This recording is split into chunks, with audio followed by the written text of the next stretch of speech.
Paul, you can go ahead with your first question for Kevyn. Kevyn, listening to Taylor Hall earlier, he basically said he used his no trade to help get himself to Boston.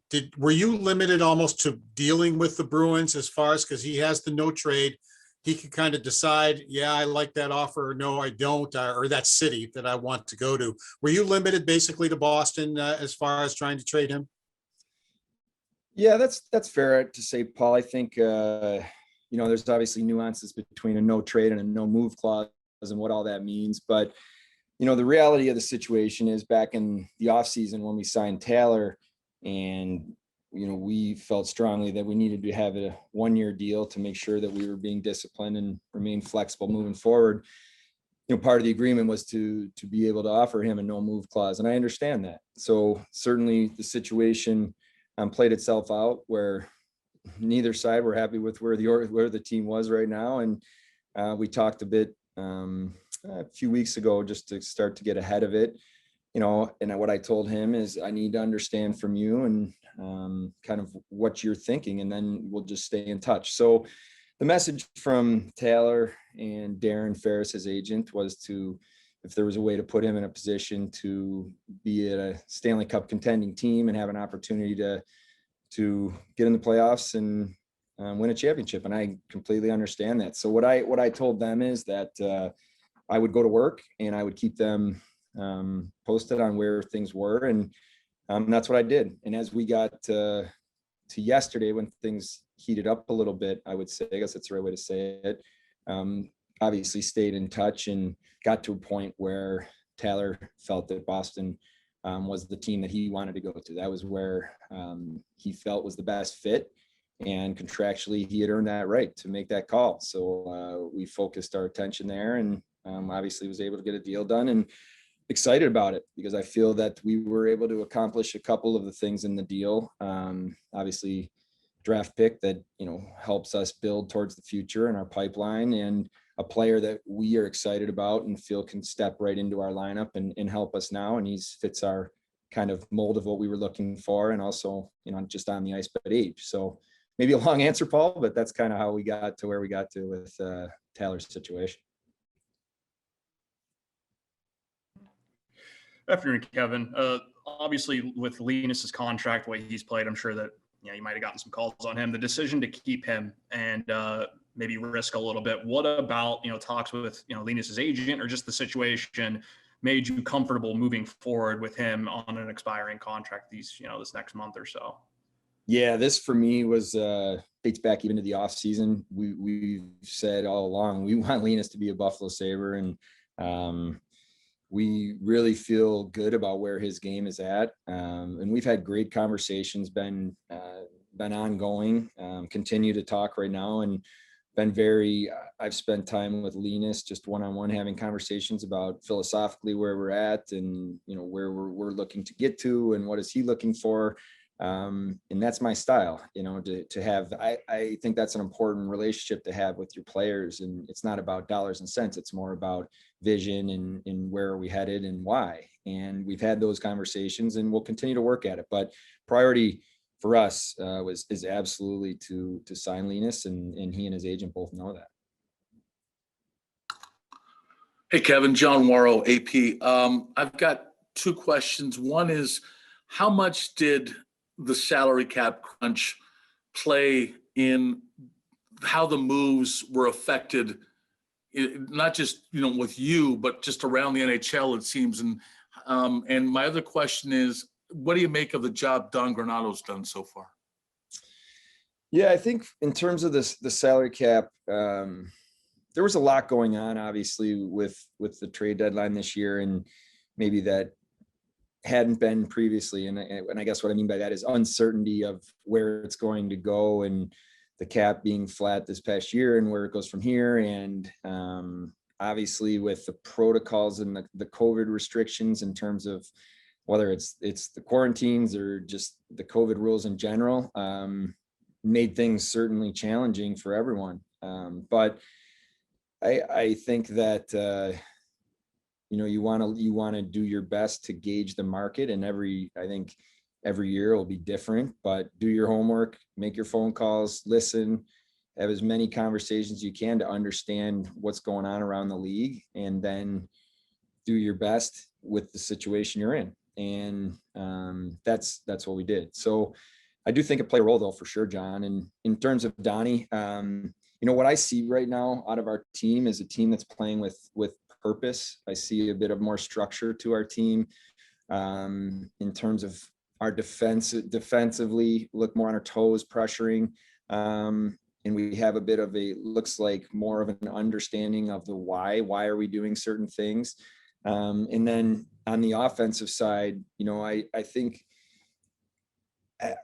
I saw before maybe a team that was caught in the middle. And I don't know if I said that before in previous press conferences, where we had a lot of talented players, but we were kind of just this in between, it felt like, where now we're a bit more on our toes. And I feel like our D are freed up to be getting up ice. And another part of the offensive isn't just, making a pass and entering the zone clean. It's, well, what do you do with the puck if you are closed off at the line? And is there an automatic out where you're going to go with the puck where your line mate knows where to get it? So I see more purpose in our game. And, like I said to you before, we need to raise our competitiveness. We needed to raise our level in practice. We're practicing, although you guys know practices are tough right now with our schedule, but when we do practice, we've had better tempo, we've had better compete. From the data that we get after practice, the numbers show that as well. And what I think that's translated into is a team that can skate and have better pace and compete harder. So Donnie's done a nice job, and he's a hockey coach. He's a guy that shows up every day prepared. He's been around the game a long time. He's been a head coach for a number of years. Obviously, you guys know that, and the guys really like playing for him, and that's so we're just gonna work to get better, and that's gonna be the message from here on out, to find ways to improve as an individual and as a team for the rest of the year here.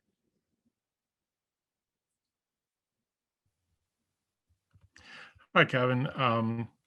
You explained it already a little bit. I get to thinking why you couldn't get a first round pick for Hall, the way he's played and the way the market's limited. I guess my question is, you kept salary and you helped Boston by taking Bjork off their cap, and you traded Lazar. The two questions are, what's in this for you? And the second is, why were there no conditions on the pick based on how Boston does going forward? Well, I think, I would look at it a bit different than how you're framing it then, I guess, Mike. We really like Anders Bjork as a player. We think he's going to help our team. We think he's got speed, he's got compete. We see an offensive upside chance with the role that could expand in our team. So he was a guy that we identified and liked what he brought. So for us, that was something that was important. And maybe I didn't explain it really clearly, and maybe I can do a better job with it. But, as you get down to the wire in negotiations, and, I certainly was talking to as many teams as possible, but the number gets limited quickly on who can make a deal like that work. And then ultimately it's in the player's control where they want to go. So when you get down to the wire, you're negotiating and doing your best for the organization, where we were with one team. And I feel strongly that in the situation we were in, and I respect where Tyler was in his position, that we did the best we could possibly do in the short term and in terms of the longer term with the draft picks. So I feel that I'm excited about Bjork. He's gonna be a good player that comes in and has a chance to play a bigger role. And I think that's sometimes what it takes for players to grab an opportunity and run. I mean, I think a lot of people were kind of surprised you traded Curtis Lazar. He seemed to fit in well. He was cheap. You just signed him to a contract. How hard was it to part with him? Yeah, unbelievable guy, unbelievable, just good team guy, played well for us. And, I'm not surprised that Boston, then I told Curtis this late last night, and the hours are running together here when I spoke to him late. I'm not surprised that Curtis was targeted by Boston. He's a good hockey player and plays his role well. That's the hard part of this business, especially when you're talking about quality people and having to make hard decisions. I think from our perspective, we feel that we had a chance with a player like Bjork to have a bigger impact on the offensive side of the game with an expanded role than maybe where Curtis's role was. And so we'll see where that goes. But no, I wish Curtis all the best. He's a tremendous person and was really good for us here. Hi, Kevin. Taylor declined to get into specifics, but he did say how, the no move clause really helped him to become a Bruin. And with a player in that situation where he has that no move clause, is that a situation where just fewer teams are calling in because you don't know if you can get a deal done because he has to waive the clause? Or are offers coming in, but you have to kind of speak with Taylor and make sure he's okay with it? Yeah, I think one thing to differentiate on that is there's a very big difference between conversations and offers. I would say, talk to everybody and, talk to teams around the league in terms of interest in what I was doing. Like I said in the beginning, explained is gauging where everybody was at. Some teams were, we're not in a position to do that right now for either where our team's at or financial reasons. Other teams were, hey, keep me posted, don't know if that works for us. Other teams were, well, maybe we would be interested. Let's see. And then you narrow it down to eventually where teams were a little bit more serious and getting to the point where you were having serious dialogue and then looking to take something to Taylor. And that's where we got to yesterday. And as I mentioned, when that conversation happened, Taylor was very professional and respectful. And he said, I want to play for the Boston Bruins. And that's the right he had. So it's, I understand it. They're a good hockey team and, they've been a good team with a lot of good players for years. So it's understandable why he said that. Hey, Kevin, it's two things. Is it safe to assume that the coaching search will now extend into after the regular season with you guys having about a month left? And secondly, you talked about how you see more structure in the team's game with Don and how you have been impressed. Would it be fair to say that he has emerged as a strong candidate to potentially get this job not on the interim tag? Yeah, Matt, that's a good question. And I think from the beginning, I always felt that Donnie should be part of this conversation, and regardless of what happens exactly on the wins and losses of our team. But yeah, this is an amazing opportunity for Donnie to implement how he sees things and what he would do, and not just talking about, but actually doing it. So for sure. But, I do think it's important to just have conversations and think about where we go from here. And in your question, yeah, we've been busy, and obviously the trade deadline here is consumed the most time over the last couple of weeks. But yeah, we'll definitely kind of take a breath and then look towards that. But for sure, Donnie Granado is a person that I absolutely think is in the mix for this and should be. And he's a great hockey guy. He's a great person, and I think the important thing is the players do have a lot of respect for him, and that goes a long way as well. Hey, Kevin, just wanted to see, is there any update on Jack Eichel's status? I mean, will we see him at all, do you know, before the end of the season? And how much communication do you have with him, while he's been out, and especially on days like this with the trade deadline? Yeah, that's so communication's key with not just Jack, but players, coaches within the organization. So I've made it clear to the players, it's open door. We can talk as much as they want. I'm around the room. We have conversations daily. In terms of Jack, the update, he was again recently looked at by the doctors, and slight improvement from where he was at before. I don't want to go too much further than that, but it does look like he's still going to be out for a while. So where that puts him in terms of return, we'll have to see. It'd be great to get him in, even if it was late in the season, but just not sure. So we're going to have some more conversations over the next couple of days and get everybody on the same page with our doctors.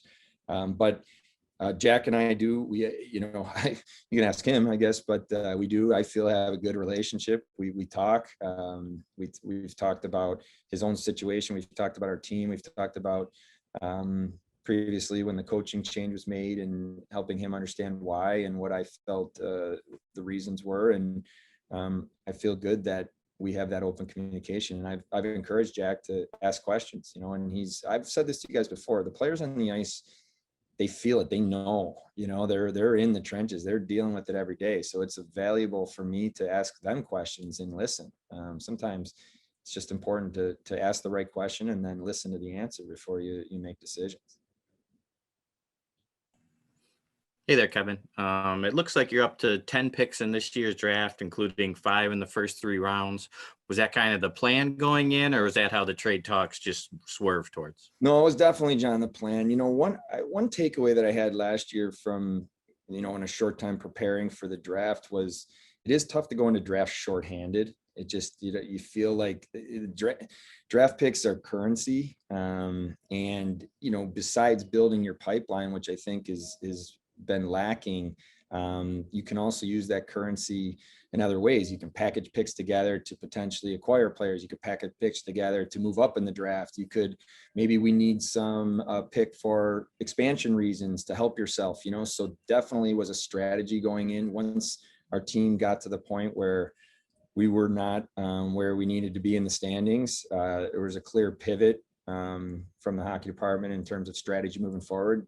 We had 5 picks heading into this draft a few weeks ago, and I certainly feel better when I look at our draft and see that now we have, that type of currency. I think will definitely help us.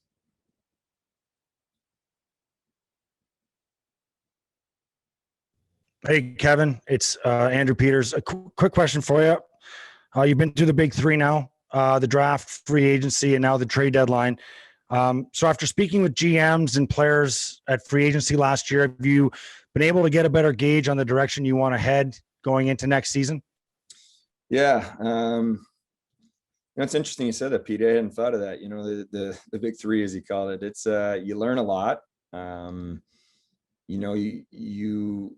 There's so many conversations and so much work that's done behind the scenes to get to the point where decisions are actually made. And then there's so much that goes on that actually, and then things don't happen. But that's part of the process too. So that's certainly helped. And yeah, I think part of what I see, Andrew, is we need to have a better team identity. We need to have more speed. We need to have more compete in our lineup. We need to have that character. And it's character, on ice character and off ice character.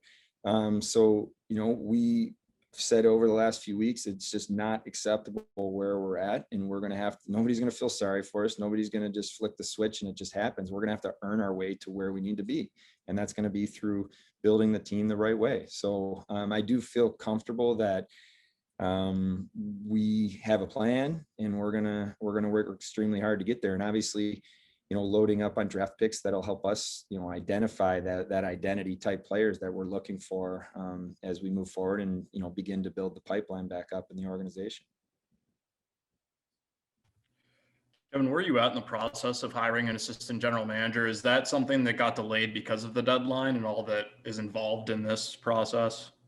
Yeah, I have had conversations. I'd say I'm very, very serious conversations over the last week with one potential candidate, and certainly we'll see where that one goes. But yeah, I was trying to do a lot of things in terms of juggling that. But no, it's been a priority since I probably spoke to you guys the last time, and do have a number of people that I have talked to already, and depending on what happens here in the coming days, we'll continue that. But no, it's a priority. It's a huge hire in terms of how we're putting together the hockey department and the structure. And like I said before, we need to build the front office back up. We need to hire more scouts. We need to make sure that we're putting the pieces in place from our front office right through the scouting department, player development part, and just make sure that that as we move forward, we're having the right people in the right positions. But I do that is a priority for sure, Lance. Huge priority.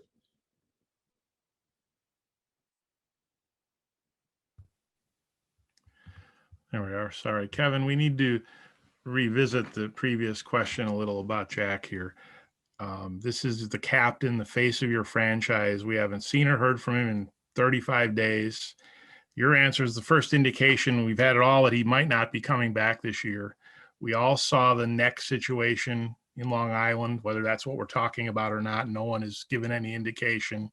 How serious a situation is this, and what is the reason for all the clandestine information on your captain when we get information all the time about injured players as a matter of routine? Yeah, I think it's important that when we have the proper information to share in one way or how we're moving forward, that will be completely transparent. I think part of this for Jack has been to make sure that the reason he's not playing is because he's not healthy enough to play, and we need to help him, do everything we can for as an organization and to get him back there. But, I think as we move forward here in the coming days, there'll be more clarity, Mike. As I said, had a little bit more information last week, and then here in the next couple of days, going to have some more conversations with the doctors, and then for sure, kind of what are the next steps and why, and be transparent with that information with you guys. Kevin, what were the biggest reasons behind bringing in players like Bjork and Kajula at this point, and who else maybe do you want to see in the system get a look at the NHL level before the season ends? Yeah, well, it's, it is a little complicated, Brian, with the emergency recalls, how many recalls you get from a CBA perspective of regular recalls. So, it'd be great to say, hey, every player that's showing promise, we'd love to give them a taste of an NHL game over the next, few weeks. But the rules are, realistically, that's not possible. I will say there's been some really, really, for me, bright spots in Rochester. I think Samuelson's taken a huge step from where I saw him at training camp to the other day when I was in Rochester watching them play. He's really showing signs of a rapid development. Casey Fitzgerald's played very well down there. You're seeing positive signs out of Laxon, and that's in the back end. Obviously, UPL is a player that is, for us, is a top prospect that's continuing to learn and grow and getting huge minutes and opportunities. And now they're playing a little bit more of a condensed schedule. You're seeing that Wednesday, Friday, Saturday kind of games where they've had the last few weeks. And then up front, players like Murray and, obviously Roots-Line, and you've seen already, but those are players that have kind of taken off. Byro was playing very well. These are guys that have taken off that are young guys. So we'll see where that goes over the coming weeks, but it'd be great to reward some of the players, if the rules and how all that works allow.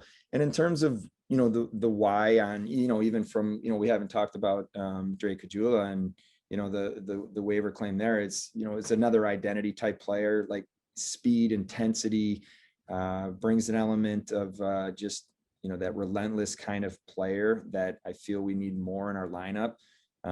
So that's why. And here we come in, he's quarantining right now. So it's the tough part of this. He's, with his commercial flight back from Arizona, it's per league rule. It's I think 7 days.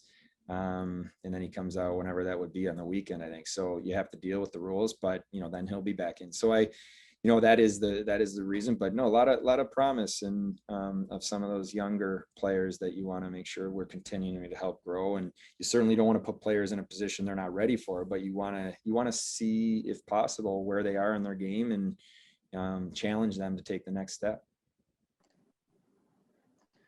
All right, we're all set. Thank you so much, Kevin, for your time today. Thanks, guys. Have a good day, everyone.